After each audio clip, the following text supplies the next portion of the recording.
ಕೆಮ್ಮು ನೆಗಡಿಗೆ ಇಲ್ಲಿದೆ ಮನೆಮದ್ದು. ತುಳಸಿ ಎಲೆಗಳನ್ನು ಚೆನ್ನಾಗಿ ತೊಳೆದು ರಸ ಮಾಡಿಕೊಳ್ಳಿ. ಅದಕ್ಕೆ ಸ್ವಲ್ಪ ಅರಿಶಿಣ ಪುಡಿಯನ್ನು ಹಾಕಿಕೊಂಡು ಕುಡಿಯಿರಿ. ಬೆಳ್ಳುಳ್ಳಿಯನ್ನು ಸ್ವಲ್ಪ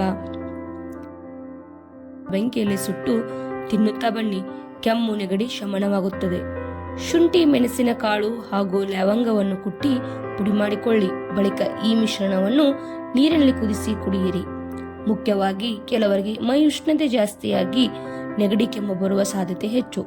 ಇಂತಹ ಸಮಯದಲ್ಲಿ ಕೊಬ್ಬರಿ ಎಣ್ಣೆಯಲ್ಲಿ ಸ್ವಲ್ಪ ಬೇವಿನ ಎಲೆಗಳನ್ನು ಹಾಕಿ ಬಿಸಿ ಮಾಡಬೇಕು. ತಣ್ಣಗಾದ ಬಳಿಕ ಈ ಮಿಶ್ರಣ ಇಡೀ ದೇಹದ ತುಂಬ ಹಚ್ಚಿಕೊಳ್ಳಬೇಕು. ಇದರಿಂದ ನೆಗಡಿ ಕೆಮ್ಮು ದೂರವಾಗುತ್ತದೆ. ಈ ಎಲ್ಲ ಮಾಹಿತಿಗಳು ನಿಮಗೆ ಇಷ್ಟವಾಗಿದ್ದರೆ ಶೇರ್ ಮಾಡಿ ಹಾಗೂ ಫಾಲೋ ಮಾಡಿ.